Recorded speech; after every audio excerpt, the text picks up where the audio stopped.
Welcome. Thank you all for coming to our Driftless Dialogue today. I'm really excited to introduce Dr. Genevieve Pugesek. She's here today as a volunteer to talk about some work that she did as a postdoc at UW-Madison about bumblebees. She's currently employed by the Xerxes Society, which is a great organization that works on bumblebee conservation and a lot of other cool projects. So please welcome Dr. Jenny. Thank you. Hello, everyone. Thank you for that lovely introduction.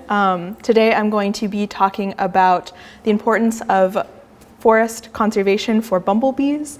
And the title of this talk is Seeing the Forest for the Bees, the Importance of Forests for Bumblebee Conservation. The talk today is going to be broken up into 3 different parts.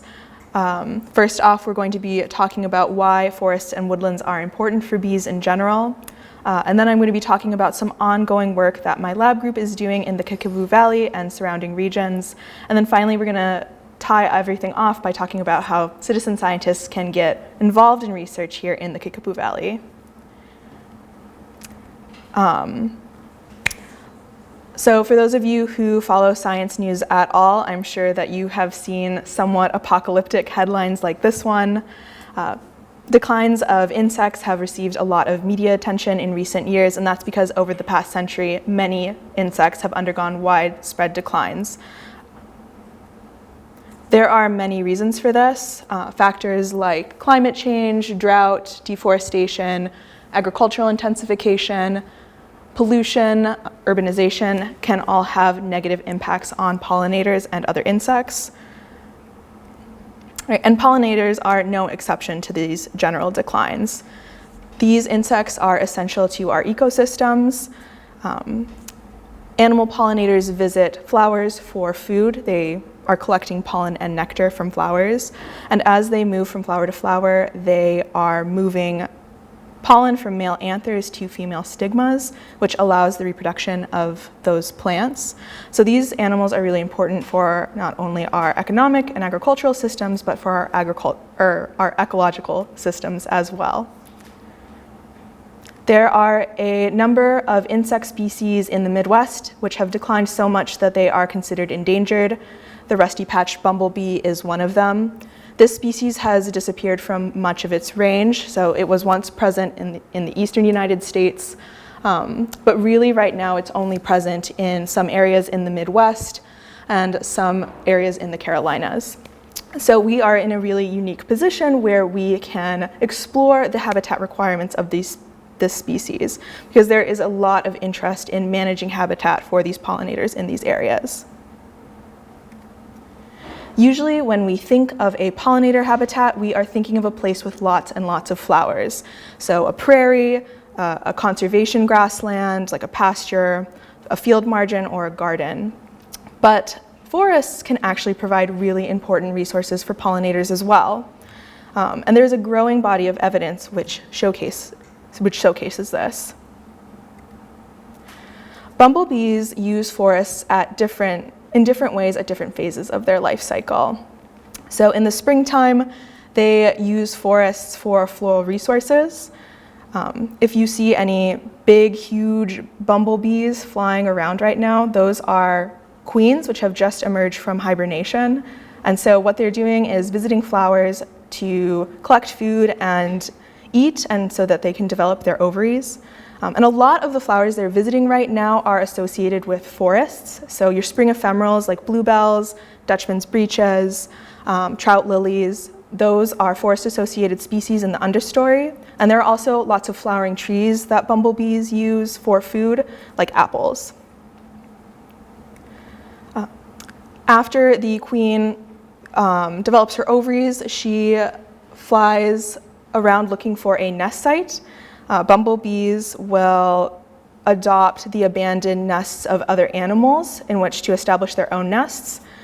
So they might use the nest of a bird or a chipmunk or a vole, and then they will establish their colonies within those abandoned areas. And some bumblebees use the burrows of animals that are associated with forests. For example, the rusty-patched bumblebee is associated with chipmunk burrows, which are a forest-associated species. After the queen bumblebee establishes her nest site, she collects pollen and nectar and makes a little ball of pollen and nectar and then lays her eggs on that and starts a colony. And that colony will grow and grow and grow until sometime in the midsummer or late summer, at which point it will switch into reproduction. And they need floral resources all through that period, and they could be getting those from multiple places, usually, those areas that we think would have high floral resources like prairies. But once the fall and winter time rolls around, those queens need to find a place to overwinter. And we don't know much about this stage of the bumblebee life cycle. They're really hard to find when they're overwintering because they typically overwinter in the soil, but there is some evidence that suggests that bees use upland woodlands for overwintering as well. So these forested areas are providing resources for these bees at multiple stages of their life cycle potentially. In Wisconsin, Wisconsin was historically predominated by wooded areas. In the northern region of the state, there is mostly mesic forest, but in the southern region of the state, historically, these areas were dominated by oak savannas and oak woodlands, and that's much of what you see in this yellow and light green here. I am interested primarily in oak savanna management. So oak savannas are a transitional habitat type between woodland and prairie, and they're defined by the amount of canopy cover that they have. So on one end of the spectrum, we have forests and woodlands, and these are the most covered areas. They're defined by having up 80% to 100% canopy cover. In the middle of the spectrum, we have oak savannas, which are defined as having anywhere from 10 to 80% canopy cover. And then at the very end of the spectrum, we have our prairies, which are defined as having 0 to 10% canopy cover. And I'm interested in these areas because they are really structurally complex. There is dappled sunlight in the understory. Like there's areas where there's shade, there's areas where there's sunlight, and because of that, you have a lot of diverse species in this understory. You have light-tolerant plants and shade-tolerant plants and everything in between. So these areas might be really good for bumblebees because they could provide lots and lots of resources. Before we move on to the next part, where I talk about ongoing work in the Kickapoo Valley, do any of you guys have any questions? So you talked about the queen bees. What happens to the worker bees? Do they overwinter, or are they just gone, or what? Yeah, so that's a great question. So for bumblebees, the entire colony dies off at the end of the year. They're a little bit like an annual plant, where they have this stage where they're growing and developing, and then they senesce, and then you just have the queens, which are a little bit like the seeds, going on to reproduce. And that's really different than honeybees, which overwinter as a colony altogether. And does a queen live many years, or is it a new queen that overwinters? Yeah, so in temperate ecosystems, generally it's one colony per year, one queen for that year. The queen doesn't continue to live on after that reproductive season. That's not necessarily the case in all places. There is some evidence that some bee species can have multiple colonies in a year, so one queen with her own colony. And then in tropical systems, bumblebee colonies are generally active all through the year. And so, I'm not sure exactly how long those queens live in that colony. Probably what happens is that the daughter takes over, like a daughter queen takes over the colony at some point, although I can't really speak to that well, but it really depends on the climate and the environment that they're in. Yes? You showed a slide of one species of bumblebee whose range has diminished and now is mainly focused on Wisconsin. Mm-hmm, yes. Why is that? So in that situation, there is some evidence that that species has declined due to disease transmission, as well as a number of other, My question is, yeah. why is it doing well in Wisconsin relative? That's one of the things that we're trying to figure out. I'm sorry, can you repeat the question? Oh yeah, the question was, why is the rusty patch doing well in this region of the world compared to the other places where it was was currently present. The rusty patch bumblebee is a really interesting case. For some of the other species of bees that are declining in the United States, it looks like they are really moving upward in elevation, or they're declining in areas in the southern part of their range, or in the areas where they're present in lower elevations, which would suggest that climate change is a major factor there.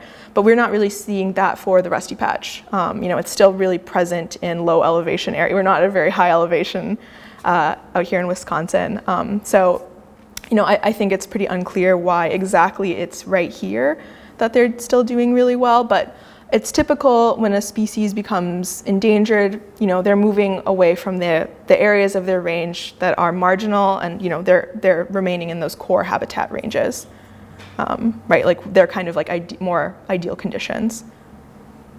Yes? Are there other species of bumblebees that are doing well?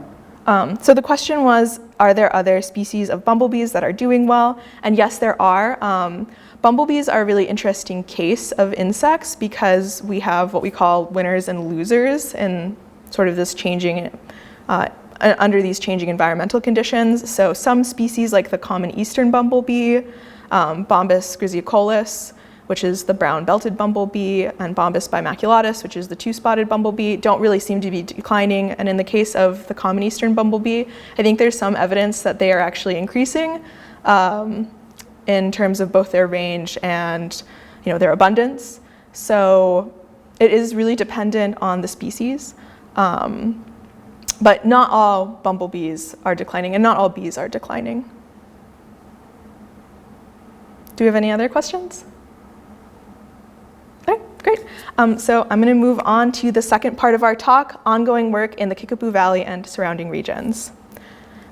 So one of the things that I studied while I was a postdoc at UW-Madison was the effects of prescribed fire on oak savannas and the bumblebee communities that were present in them.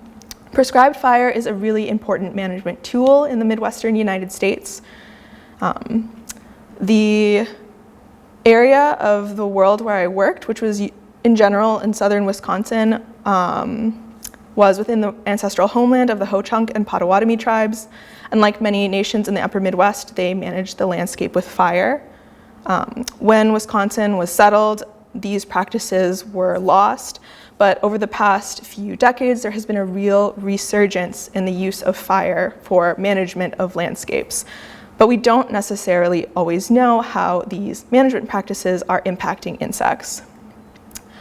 So in most cases, these prescribed fires are being set in the cool season as a management tool. So that would be in the fall or sometimes in the fall, but generally in the early spring in Wisconsin.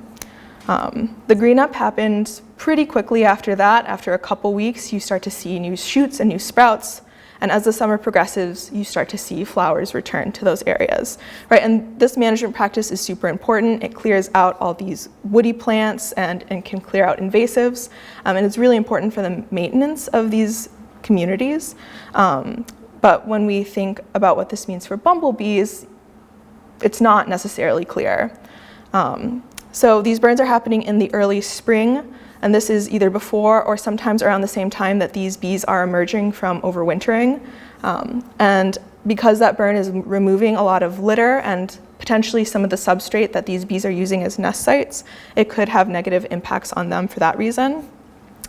When the green up happens, those floral resources will return, but there might be a brief period in time in which blooming things are being burnt up, depending on the timing of the burn.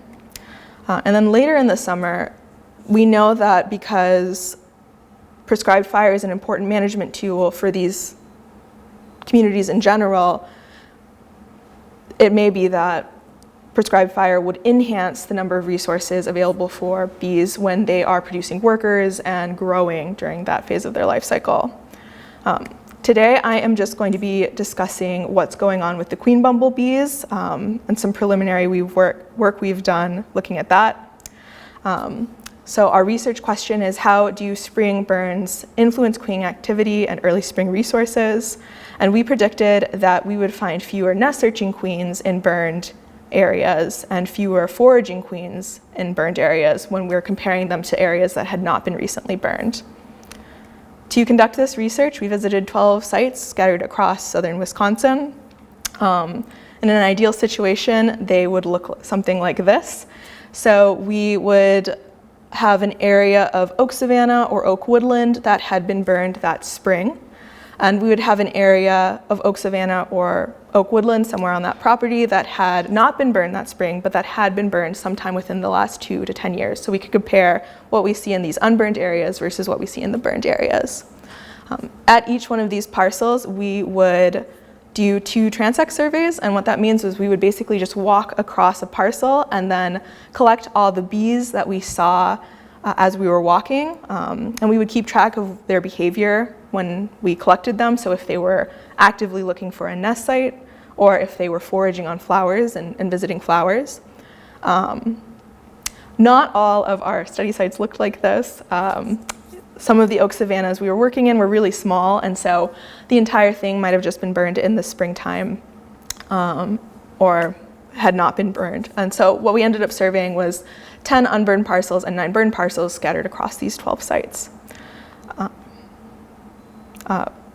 In the springtime last year, we visited each one of our sites between 1 and 3 times, so every time we visited a site, we would conduct all of these surveys. We encountered 8 different species of bumblebee queens during our surveys. One of the nice things about bumblebees is you can get a sense of what species that you're looking at by the color patterns on their bodies. So you might notice that all of these queens are either black and yellow, or perhaps they have a little bit of brown, but they have really different color patterns on their abdomens and thoraxes. So some of them are yellow, and they have a little black spot between their wings, and then some of them are yellow at the top, but then they have more black on them, and so that's kind of one of the ways that we differentiate between the different species. I would also like to point out that we did encounter the rusty-patched bumblebee, Bombus affinis, which is that endangered species that I was talking about, but we didn't encounter tons and tons of different queens of that species. So for the following analyses that I'm going to show you, this is all for bumblebees all pooled together. So if we compare the number of nest searching and foraging queens that we saw in our burned and unburned areas, what we found was that the abundance of foraging queens was actually higher in burned than unburned areas, but we saw no difference in the abundances of nest searching queens between burned and unburned areas, which actually really surprised me. It seems from these preliminary results, at least, that fire is not dissuading bumblebees from using oak savannas in the springtime. If we think back to our 2 predictions that we would see fewer nest searching and fewer foraging queens in these areas, we did not see any evidence of that, and in fact it looked like there were more foraging queens in the burned areas. And this is only 1 year's worth of data, but I do think it's really exciting to see that we're not seeing immediate negative effects on these pollinators right after the burn, because they are a source of disturbance, and for land managers it can be a real concern that they are actively potentially harming the species that they care about.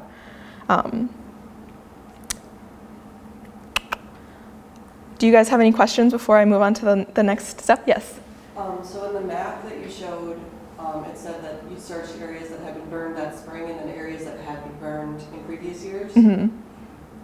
Did you transect any areas that had never been burned, or was that just all of the areas that had been burned at one point? Yeah, so the question was, because we had done transects in burned areas and then areas that had a history of burning, did we do any transects in areas that had not been burned at all? So I guess I would preface your question by saying that the reason that we were comparing these burned areas versus areas that had not been burned that spring but had had a history of being burned was because we wanted to capture what the effects were in the immediate aftermath of that burn. And so it was important to compare sites that had been burned to sites that had had a history of being burned, because we were trying to get at that initial, what is the immediate effect? And if we were looking at burning in general versus not burning at all, it would be hard to to quantify exactly what was going on, because it just might be that having some burning history is necessary. And I think that that might actually be the case, because if I went to a savanna that had not ever been burned, a lot of the time they were totally overgrown with woody vegetation. So the burning really, I think, is very important in the maintenance of the savannas. There were a couple places that had not been burned just because of a site miscommunication with the land managers that I had. I did include some sites that had not been burned at all over the last 10 years. And, it was kind of like maybe it had been burned before then. And I think that that is useful too, because that's not whether or not it's burned in the spring isn't the only thing that's going on for these bees. Burn frequency might be really important. The time since the last burn might really be important. So for future work and for future analysis, we do want to include sites that have no history of being burned, because that's also something that's important to capture, although not quite within the scope of this particular research question that we were asking. Yeah. Yes. You mentioned that the whole chunk people and the Potawatomi people use controlled burning.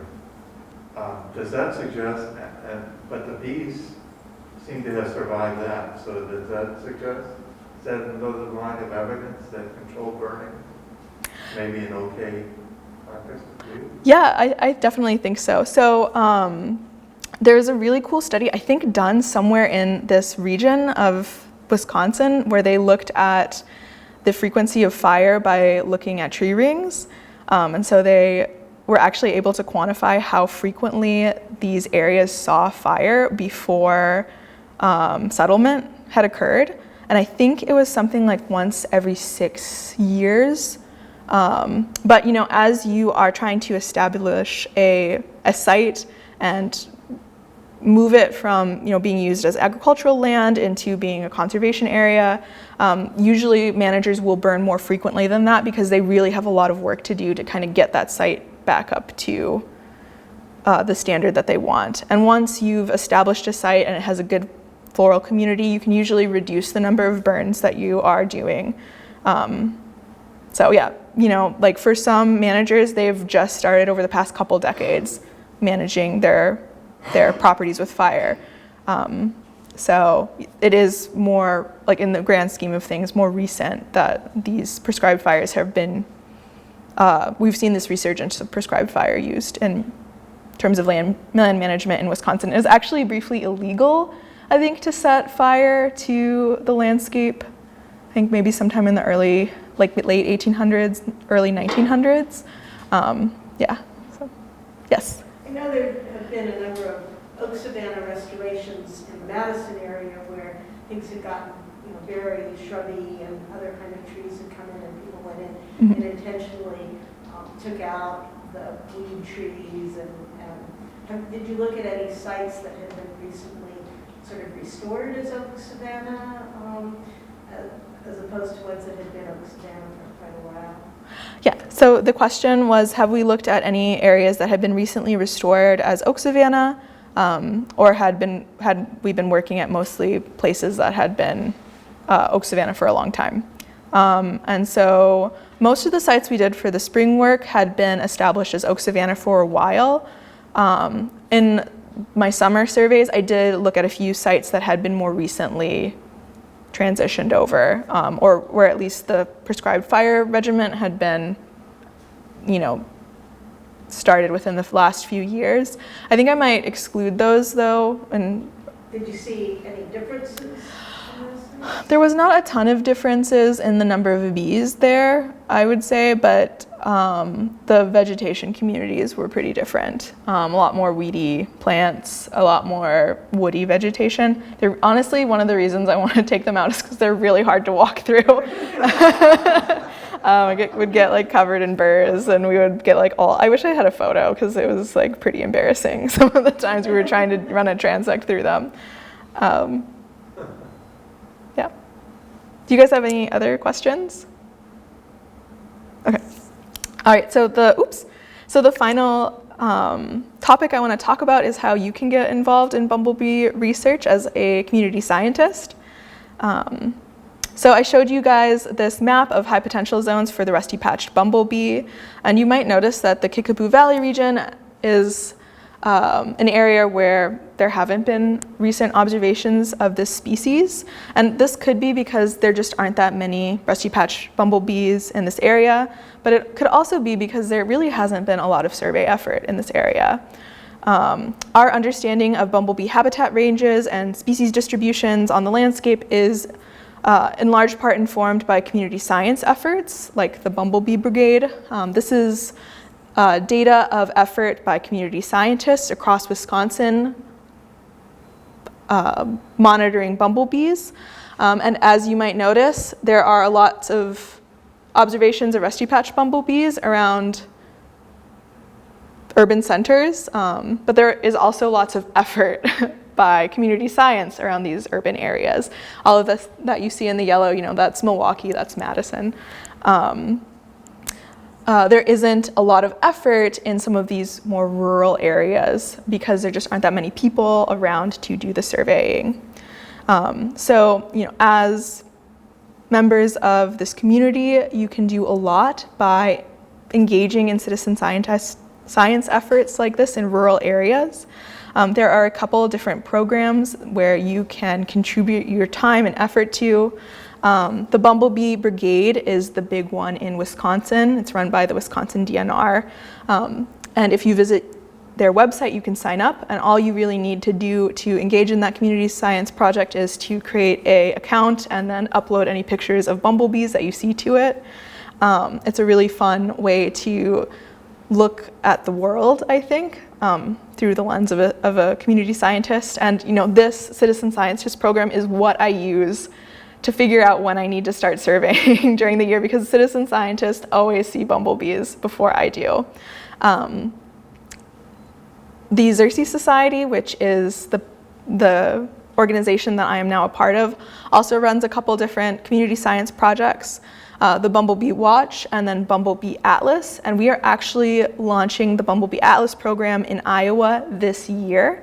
So if you are interested in participating in that program, you can visit the Xerces website and sign up for a region to survey if you are willing to go to Iowa at all.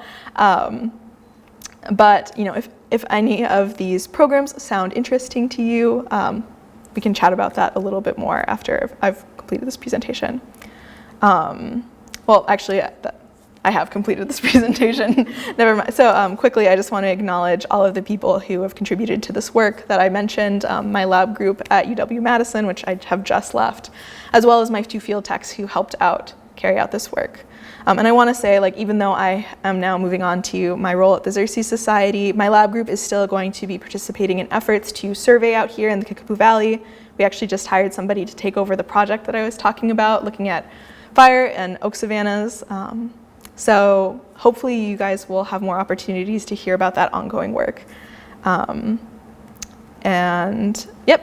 just for your guys' records, if you want to potentially contact me or to get involved with any of those citizen scientist programs that I had just talked about, these are the web links.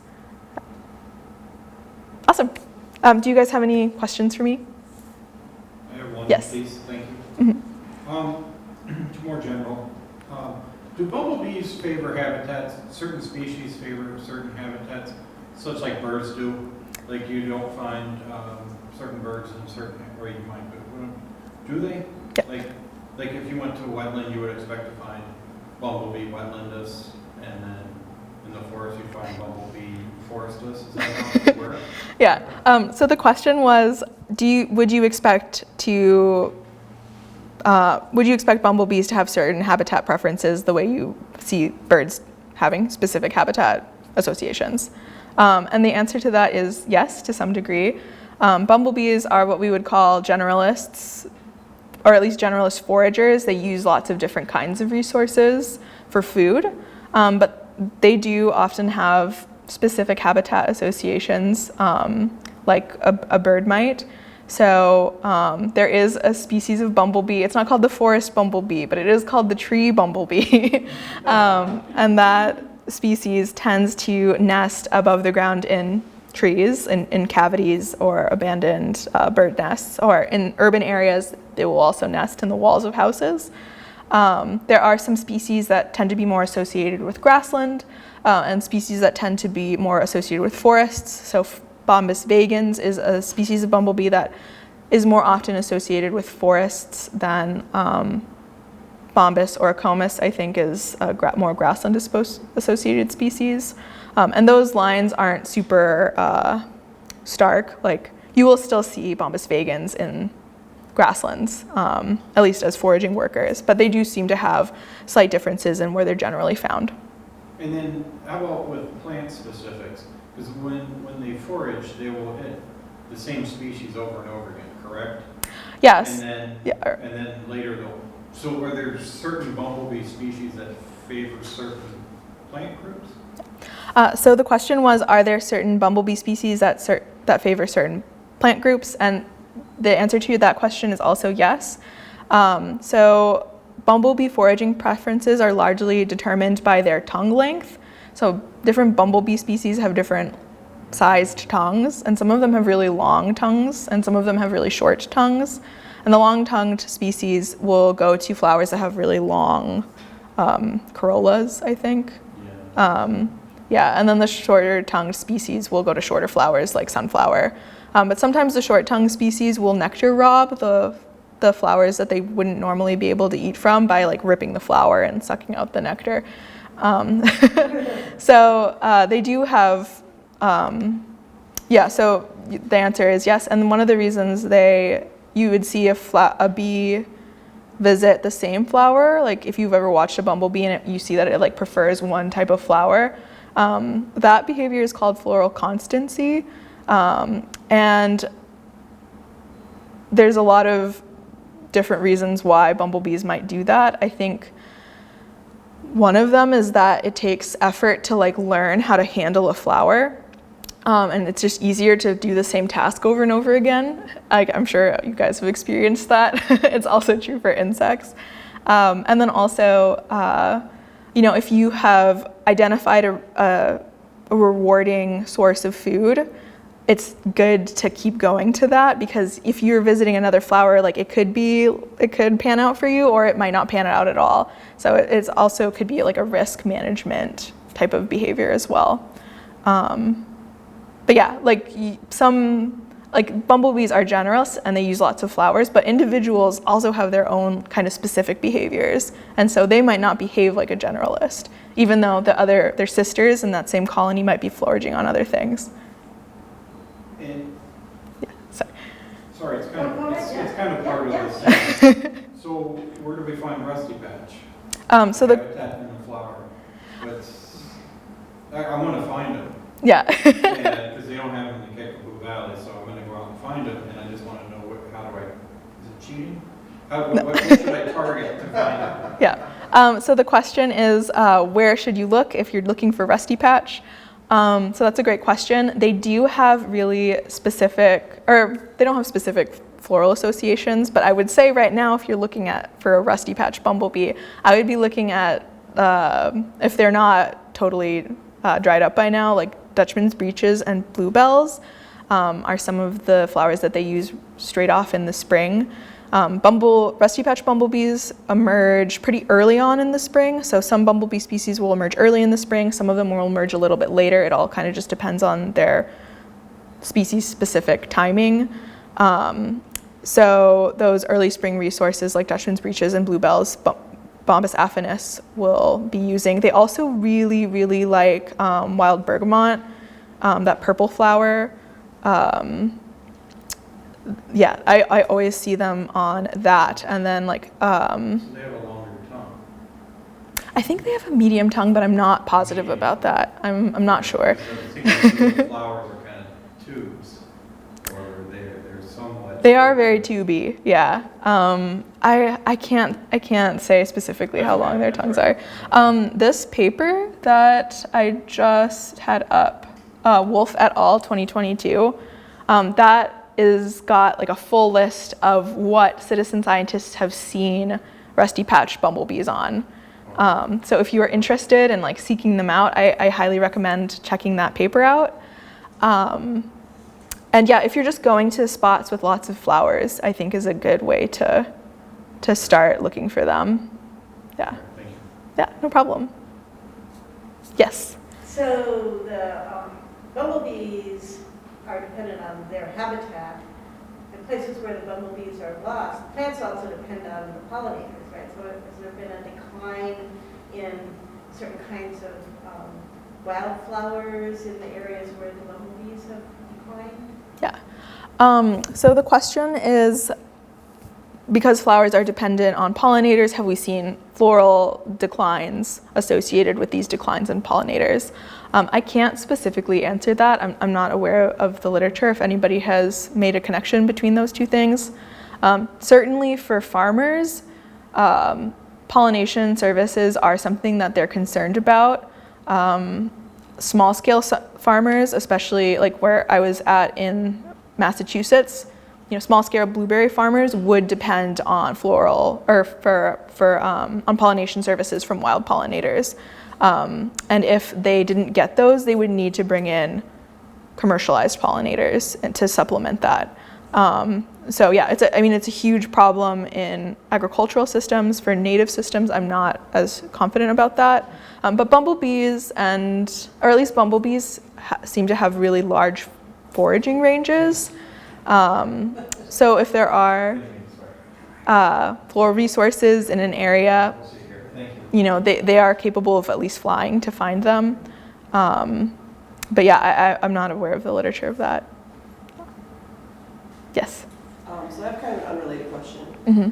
Do bumblebees compete with honeybees? Like, I've seen a large increase in the number of people who are beekeeping, and it's something I'm interested in, but I'm curious about the impact that has on bumblebees. Like, do they avoid the areas where honeybees are frequent foragers, or do we know that?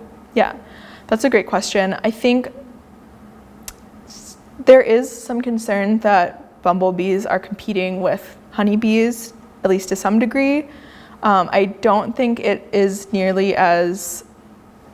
overlap is nearly as large as the overlap between wild bumblebees and commercial bumblebees, because commercial bumblebees are something that farmers will use for pollination of certain crops. Bumblebees are native pollinator, whereas honeybees are non-native pollinator. So for certain crop species that are native to the Americas, bumblebees are often better pollinators for things like cranberry and pumpkin and blueberries. Those commercial colonies also have diseases sometimes too, and those are a lot easier to transfer between bumblebees and bumblebees than between honeybees and bumblebees.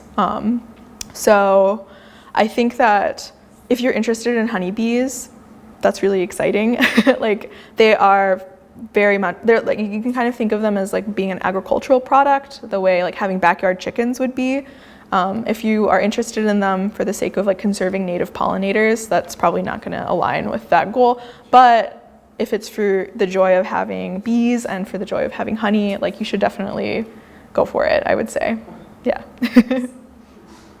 Yeah, and for having local food. Like, there's a lot of reasons to have honeybees. Yeah, and for education too, certainly. Yeah, cool. Any other questions? Right? Oh, yeah. Yeah, go for it. You talked about using citizen science to map the distribution of bees. Are there other ways of doing that? What do you imagine in the future? Different ways, like mini cams, or as technology advances, do you foresee other way of mapping bees? Oh yeah, for sure. Yes.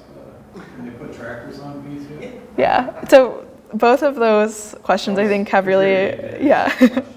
Yeah. So the question was, how is technology going to impact the way scientists understand bee distributions, and can we track them via radio tag? And the answer to both of those is that there have been some really cool developments recently in terms of like tech availability. One of the people who works at UW who studies bees is doing so much cool stuff remotely tracking bees, and they like will literally set up cameras at like flowers and like use AI to figure out like when a bee is visiting that flower. Another person I know is interested in using microphones and recording when a bee flies by as a way to remotely track, you know, the activity of bees through time. So yeah, like there is a lot of cool stuff going on. It's becoming way less expensive to implement those techniques. And definitely, I mean, I've been talking about forest bees. All of the work that I did was in the understory of the forest. There's so much stuff going on in the overstory that, you know, I can't touch because I'm not very, like, I didn't want to climb up into the trees. But some people do that, and some people will are talking about like hanging up these remote sensing objects into trees and like actually capturing like what's going on in the overstory, because we are working in an area where rusty patch is present. We can't use lethal techniques to survey them. So, you know, if you were interested in seeing what was going on in the overstory, you could put up a bee bowl in a lot of places, which is just like a blue bowl that bees will fly into and they drown in it. Which is really sad, but we can't do that in Wisconsin, and at least a lot of the places where I'm working, it's not cool, because you could kill a rusty patch bumblebee. You kill a rusty patch bumblebee queen, and you know, that would be not all right. And then as to the radio tracking with bees is something that people are trying to do. A few people have done it. It's pretty hard because the antenna is really big. Compared to a bee, and some of them like you have the bee and then you have the tracker, and the tracker will stick right out, and because some of them nest underneath the ground, like as they are trying to get back into their like that, it's like they can't crawl into their nest site. But I think have you guys heard of like the murder wasp situation? I think somebody tried to, no, you know what, this is a lot, it has nothing to do with murder wasps, but somebody did track an invasive wasp net, like they figured out where it was by tagging the invasive wasp with the radio tags and then following them back to their nest site, and then they were able to remove the nest. So, or at least I can't remember if they removed the nest, but they could have if they wanted to, because they knew where it was. So yeah, radio trackers, hopefully in the future they get a lot smaller. I think that would be great. People will ban butterflies, right? They can put stickers or some kind of tag on them, which just blows my mind. Yeah. But I'm surprised we're not tracking, putting radio signals on butterflies either. Yeah. I think the really good work that has gone on with that has been mostly with dragonflies, I think, because these dragonflies are huge. Yeah. And For sure. yeah, I mean, hopefully in the future they'll get smaller and cheaper, and then people will be able to do that. Yeah. Cool. Do you guys have any other questions? All right, awesome. Well, it was so lovely to chat with you all.